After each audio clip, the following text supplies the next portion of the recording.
Hello. हमने last class में present indefinite tense start किया था, जिसमें हमने सिंपल सेंटेंसेस देखे थे और हमने कुछ यूज़ देखे थे, जैसे कि कीप होता है, ठीक है, हाउ टू का यूज़ देखा था और दो वर्ब को हम कनेक्ट कैसे करते हैं ये हमने देखा था।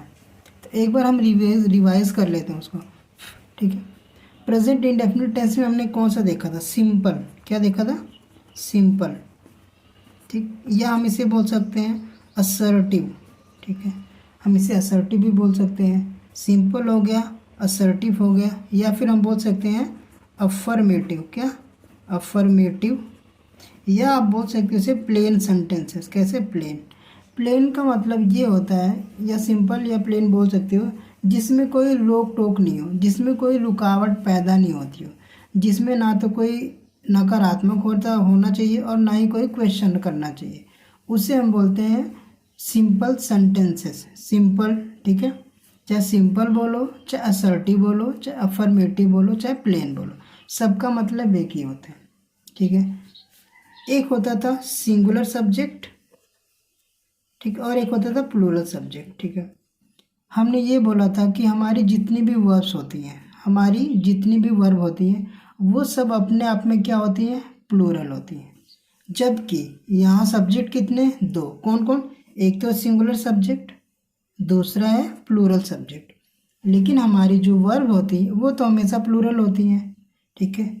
तो हम प्लूरल वर्ब को प्लूरल सब्जेक्ट के साथ ही यूज़ कर सकते हैं, सिंगुलर के साथ नहीं कर सकते, ठीक।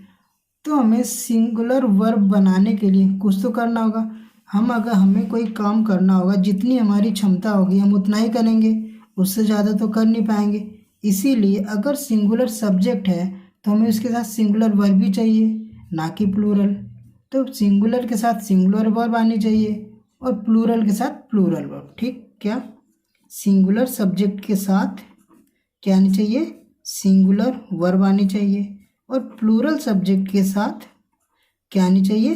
प्लूरल वर्ब आनी चाहिए, ठीक है। और हमारी जितनी भी वर्ब्स होती हैं वो प्लूरल होती हैं। तो हमें वर्ब को सिंगुलर बनाने के लिए यहाँ पे क्या, वर्ब को सिंगुलर बनाने के लिए हम किसका यूज़ करते हैं? एस या ई एस का यूज़ करते हैं। एस या ई एस का यूज़ करते हैं हम, ठीक। तो हमने ये भी बताया था एस या ई एस का यूज़ हम किसके साथ करते हैं, ठीक है। अगर वर्ब के एंड में क्या क्या आता है, जैसे ओ आता था, एस एच आता था, डबल एस, जेड हो गया हमारा, एक्स हो गया, और क्या हो गया? C H. तो इनके साथ हम ई एस का यूज़ करते थे। किसका? ई एस का यूज़ करते थे। ई एस या एस का यूज़ हम यहाँ पे बोल सकते हैं सिंगुलर सब्जेक्ट के साथ ही हम एस या ई एस का यूज़ करते हैं। ये जो है इम्पोर्टेंट है, इसे नोट कर लेना। सिंगुलर सब्जेक्ट के साथ ही हम एस या ई एस का यूज़ करते हैं। क्यों? वर्ब को सिंगुलर बनाने के लिए, वर्ब को सिंगुलर बनाने के लिए, ठीक। जैसे गो क्या हमारा प्लूरल वर्ब है, इसे सिंगुलर बनाने के लिए हम क्या यूज़ करेंगे? ओ ई एस, ठीक। ये था हमारा सिंपल प्रेजेंट इंडेफिनिट का सिंपल। आज हम बात करेंगे नेगेटिव सेंटेंसेस। किसकी? नेगेटिव की। तो हमने स्टार्ट करना है नेगेटिव सेंटेंस, ठीक है। तो प्रेजेंट इंडेफिनिट का हमने स्टार्ट करना है नेगेटिव सेंटेंसेस, या बोल सकते हो प्रेजेंट इंडेफिनिट का नेगेटिव टेंस। नेगेटिव। तो नेगेटिव का मतलब क्या होता है? नेगेटिव का मतलब होता है नकारात्मक, नकारात्मक ये होता है, ठीक। एक वर्ड होता है निगेट। क्या होता है? निगेट। और दूसरा वर्ड होता है निगेशन, और एक तीसरा वर्ड होता है निगेटिव। यही होता है। ये वर्ड जो होता है निगेटिव, निगेट, ये हमारा वर्ब होता है। निगेशन क्या होता है? हमारा नाउन होता है और निगेटिव क्या होता है हमारा, एडजेक्टिव होता है। ठीक, ये क्या है, सेंटेंसेस, सेंटेंस, ये क्या है, ये नाउन होता है। ठीक है, निगेट का मतलब होता है मना करना। ठीक है, अब ये जब नाउन में यूज होता है तब भी इसका मतलब सेम होता है, और एडजेक्टिव का मतलब भी ये होता है, या तो आप मना करना बोलो या तो आप नकारात्मक बोलो। ठीक, तो ये जो नेगेटिव वर्ड है ये इसी से बना है, इन्हीं सब से। ठीक, निगेट, निगेशन, नेगेटिव, तो ये नेगेटिव क्या है, एडजेक्टिव हुआ हमारा, और ये क्या है, सेंटेंस हमारा नाउन है। तो इस नाउन को जो विशेषता बताता है उसे हम क्या बोलते हैं, एडजेक्टिव। तो इसी से बना है नेगेटिव सेंटेंस। तो हमने स्टार्ट क्या करना है, प्रेजेंट इंडेफिनिट का नेगेटिव सेंटेंस। ठीक, अब हमने बात करना है प्रेजेंट इंडेफिनिट का नेगेटिव सेंटेंस। क्या हमने बात करना है प्रेजेंट इंडेफिनिट का नेगेटिव सेंटेंस, तो हम क्या बोलेंगे, प्रेजेंट इंडेफिनिट निट। ठीक है, प्रेजेंट इंडेफिनिट हमने किसका सीखना, सिंपल हमने कर लिया है, अब हमने करना है निगेटिव। निगेटिव का मतलब क्या होता है, नकारात्मक, जिसमें नहीं का यूज होता है या नहीं का सेंस आता है, उसे हम बोलते हैं नेगेटिव। ठीक, जितने भी हमारे प्लेन होते हैं उनमें हमें किसी भी हेल्पिंग वर्ब की ज़रूरत नहीं पड़ती। हमारे जितने भी टेंस होते हैं, अगर हम कोई भी टेंस सिंपल सीखेंगे ना तो उसमें क्या होता है कि किसी भी हेल्पिंग वर्ब की ज़रूरत नहीं होती है। जैसे ही हम प्लेन के अलावा कोई और सीखना शुरू करेंगे ना तो उसमें हेल्पिंग वर्ब की ज़रूरत होती है। ठीक, तो जो हमारा प्रेजेंट इंडेफिनिट टेंस है इसमें अब हम सीखेंगे नेगेटिव, तो इसमें एक हेल्पिंग वर्ब आती है। प्रेजेंट इंडेफिनिट टेंस की हेल्पिंग वर्ब क्या होती है, हेल्पिंग वर्ब क्या होती है, डू और डज होती है। जैसे डू क्या होता है, डू हमारा होता है प्लूरल वर्ब, क्या होती है, प्लूरल वर्ब होती है। अब इसे हमने सिंगुलर बनाना तो हम क्या करेंगे, इसमें ईएस जोड़ देंगे, ये भी हमारे क्या होगी, सिंगुलर वर्ब। ठीक है, तो ये जो डू है इसका यूज हम प्लूरल सब्जेक्ट, प्लूरल सब्जेक्ट के साथ करेंगे, और डज जो है हमारा वो सिंगुलर सब्जेक्ट के साथ इसका यूज होगा। ठीक, तो डू किसके साथ यूज होगा, प्लूरल सब्जेक्ट के साथ, और डज किसके साथ यूज होगा, सिंगुलर सब्जेक्ट के साथ यूज होगा। अब हम इसके स्ट्रक्चर की बात करते हैं, किसके स्ट्रक्चर, ये हमारा स्ट्रक्चर है। इसमें क्या आएगा, पहला हमारा क्या आएगा, सब्जेक्ट आएगा, प्लस अगर वो नेगेशन है, नेगेटिव है, नकारात्मक सेंटेंस है तो उसमें क्या होगा, हमारा एक हेल्पिंग वर्ब आएगा, पक्का। हेल्पिंग वर्ब में क्या आएगा, डू या डज आएगा, प्लस फिर क्या आएगा, नॉट आएगा। और हर हेल्पिंग वर्ब के बाद वर्ब की फर्स्ट फॉर्म लिखी जाती है। हालांकि जो परफेक्ट होता है उसमें जितने भी हमारे क्या होते हैं, इंडेफिनिट जितने भी हमारे होते हैं उसमें हम वर्ब की फर्स्ट फॉर्म लिखते हैं। हमारे चाहे प्रेजेंट इंडेफिनिट हो, चाहे पास्ट इंडेफिनिट हो, चाहे फ्यूचर इंडेफिनिट हो, कोई भी इंडेफिनिट टेंस हो उसमें हम हेल्पिंग वर्ब के बाद किसका यूज़ करते हैं, वर्ब की फर्स्ट फॉर्म का यूज़ करते हैं। तो हम यहाँ पे क्या लिखेंगे, subject, helping verb, negative sentence है तो नॉट, प्लस में वर्ब की फर्स्ट फॉर्म, या बोल सकते हो फर्स्ट फॉर्म ऑफ वर्ब। ठीक, प्लस में क्या आ जाएगा, हमारा ऑब्जेक्ट जो कुछ बचा होगा। ठीक है, तो ये हमारा होता है स्ट्रक्चर, किसका, प्रेजेंट इंडेफिनिट टेंस में नेगेटिव का स्ट्रक्चर होता है। क्या, subject, helping verb, not, verb की फर्स्ट फॉर्म और ऑब्जेक्ट, ये होगा। जैसे हम एक सेंटेंस की बात करते हैं,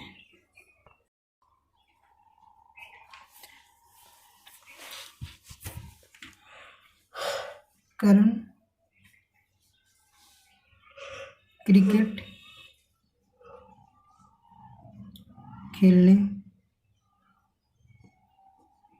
नहीं जाता है। जैसे करण क्रिकेट खेलने नहीं जाता है। अब ये सेंटेंस क्या है? अब ये जो सेंटेंस है ये एक नेगेटिव सेंटेंस है, क्योंकि इसमें नॉट आया है या नॉट की सेंस आएगी तो हम उसे बोलेंगे वो नेगेटिव सेंटेंस है। ठीक है, तो सबसे पहले स्ट्रक्चर के अकॉर्डिंग क्या आएगा? सबसे पहले हमारा सेंटेंस बनाने के लिए हमें सब्जेक्ट, वर्ब और ऑब्जेक्ट, ये इसी की नीड होती है। ठीक है, तो हमने सबसे पहले सब्जेक्ट को उठाना है। तो सब्जेक्ट इसमें क्या है? सब्जेक्ट का यूज़ हम मतलब इसका पता लगाते हैं हु का यूज़ करके। तो कौन क्रिकेट खेलने नहीं जाता है? तो हु का रिप्लाई आता है करण, तो हम क्या बोलेंगे? करण। करण। अब ये जो करण है, करण कैसा नाउन है? करण एक सिंगुलर नाउन है, तो सिंगुलर है यानी कि सिंगुलर सब्जेक्ट है। अब सिंगुलर सब्जेक्ट के साथ जो हेल्पिंग वर्ब हमारी आएगी वो सिंगुलर आएगी। क्या है? सिंगुलर। तो हेल्पिंग वर्ब में हमारा क्या आता है? डू आता है और क्या आता है? डज आता है, यही आता है। अब सिंगुलर के साथ हम डज का यूज करेंगे। ठीक है, तो करण डज, ये आ गया हमारा सब्जेक्ट, आ गया हेल्पिंग वर्ब आ गया। अब नॉट है तो डज नॉट। कहाँ? अब वर्ब आएगी जो हमारी मेन वर्ब होती है। ठीक है, तो हमारी मेन वर्ब क्या है? जाना। करण क्रिकेट खेलने नहीं जाता है। जो हमारी मेन वर्ब होती है उसका पता कैसे लगता है? करण कहाँ नहीं जाता है? करण क्या करता है? जाने का काम करता है पहले। तो इससे हमारा पता चल जाएगा क्या? Verb, main verb. हम वर्ब की फर्स्ट फॉर्म का हम ये भी लिख सकते हैं, मेन वर्ब का यूज़ करना है। तो करण डज नॉट क्या? गो। अब हमने बोला था जब भी कोई दो वर्ब आएंगे तो उन्हें हमने टू से ऐड करना है। वर्ब फर्स्ट प्लस टू, फिर वर्ब सेकंड, ये। ठीक है, दो वर्ब को जोड़ने के लिए हम टू का यूज़ करते हैं। ठीक है, तो यहाँ पे जाएगा Karan does not go to क्या? प्ले। सब्जेक्ट हो गया हमारा, ये हमारा क्या हो गया? सब्जेक्ट हो गया। ये हमारा हो गया helping verb according to the tense. ये हो गया नेगेटिव नॉट। नॉट जो होता है वो एडवर्ब होता है। ठीक है, तो ये हमारा नॉट हो गया। ये हमारे वर्ब की फर्स्ट फॉर्म, पहली वर्ब, और ये हमारी क्या है? दूसरी वर्ब। ठीक, अब क्या बचा है? ऑब्जेक्ट। ऑब्जेक्ट क्या है? क्या नहीं खेलता वो? क्रिकेट। तो क्रिकेट, तो ये हो जाएगा Karan does not go to play cricket. तो करण क्रिकेट खेलने नहीं जाता है। ठीक है, अब हम एक और सेंटेंस की बात करेंगे। तुम अपने स्कूल में गाना नहीं गाते हो? तो इसका क्या हो जाएगा? गाना कौन नहीं गाता? तो यू। अब यू क्या है? यू एक प्लूरल सब्जेक्ट, तो प्लूरल के अकॉर्डिंग क्या आएगा? डू या डज? तो यू डू। फिर इसके बाद नॉट, यू डू नॉट क्या? गाते। You do not sing a song. आप एक गाना नहीं गाते हो। कहाँ? In your school. जो ये सब्जेक्ट का है यू एक सब्जेक्टिव केस है, और अपने स्कूल में यू का ऑब्जेक्टिव केस क्या होता है? योर होता है। तो हम यहाँ पे योर लिखेंगे। जैसे जो सेंटेंस में दिया होगा सब्जेक्ट, उसका ही हमने पजेसिव केस लिखना होता है और उसका ही हमने ऑब्जेक्टिव केस भी लिखना होता है। तो स्कूल तो है, लेकिन वो स्कूल किसका है? अपना स्कूल है ना। मैं अपने स्कूल में गाना नहीं गाता हूँ ना, तो अपने स्कूल में, तो अपने जो है ये यू का पॉजेसिव केस हुआ। तो यू का पॉजेसिव केस क्या होता है? योर होता है। तो हम बोलेंगे तुम अपने स्कूल में गाना नहीं गाते हो। तो you do not sing a song in your school. Sentence बनाने का एक सरल तरीका क्या है कि आप ये कर सकते हो कि सब्जेक्ट उठाओ, सब्जेक्ट और हेल्पिंग वर्ब, ठीक है, जो है, फिर उसके बाद आप पीछे से बनाना चालू कर दो। करण उठा लिया आपने, हेल्पिंग वर्ब हो गया, नॉट हो गया, इसके बाद go to play cricket, go to play फिर क्रिकेट। इसी तरह यू डू नॉट, यहाँ तक तो ये होता है। फिर उसके बाद गाना, you do not sing a song in your school, मतलब सब्जेक्ट ऐसे, फिर उसके बाद सारा स्ट्रक्चर उसके ऐसे आ जाएगा, ये होता है। जैसे एक एग्जांपल, हम एक और एग्जांपल की बात करते हैं।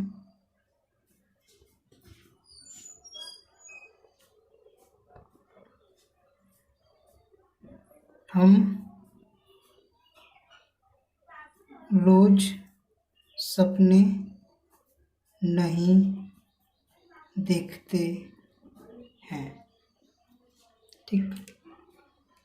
तो इसका क्या आ जाएगा, वी क्या है, प्लूरल होता है, इसके साथ do not, we do not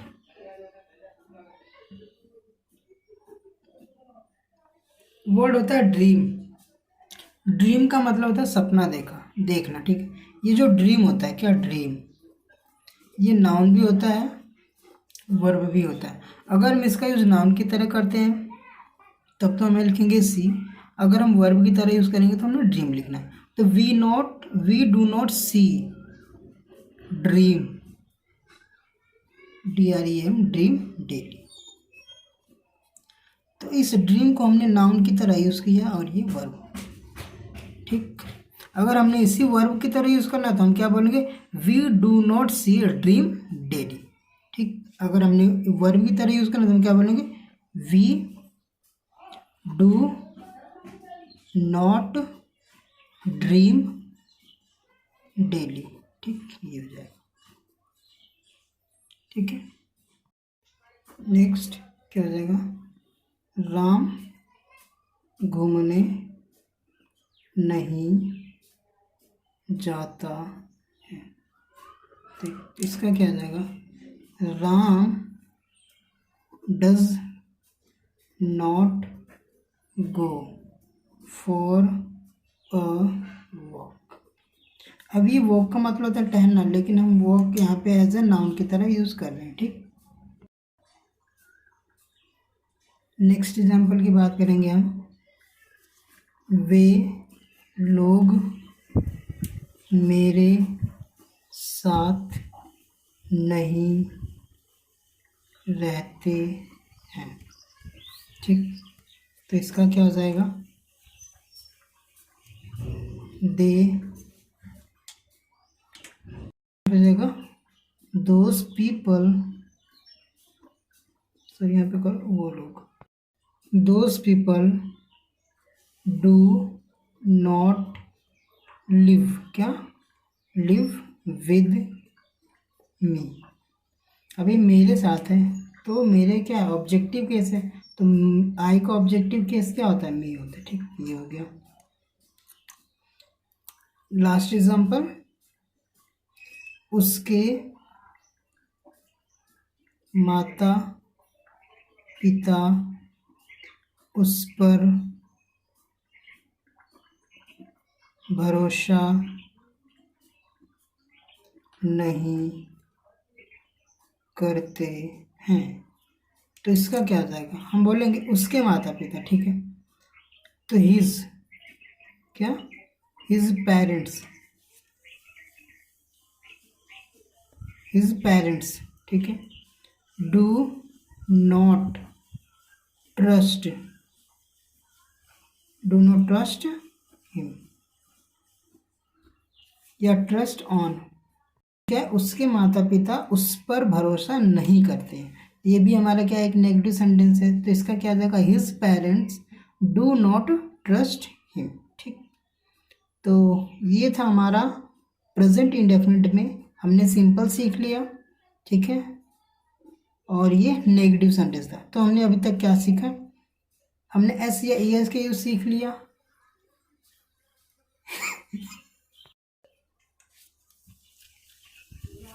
तो हमने क्या देखा, हमने एस या ES का यूज़ देख लिया है, ठीक है। हमने इसमें हाउ टू का यूज़ देख लिया है। दो वर्ब्स को कनेक्ट करने के लिए हम क्या करते हैं, टू का यूज़ करते हैं। लेकिन अगर वहीं लर्न, टीच एंड नो। अगर ये हमारी वर्ब आती हैं, इनके बाद अगर कोई दूसरी वर्ब्स आती हैं तो उनको कनेक्ट करने के लिए हम हाउ टू का यूज़ करते हैं। ठीक, तो आज हमने प्रेजेंट इंडेफिनिट टेंस का नेगेटिव भी देख लिया। तो आज हम यही वीडियो समाप्त करते हैं। चलिए मिलते हैं अगले वीडियो में, तब तक के लिए धन्यवाद।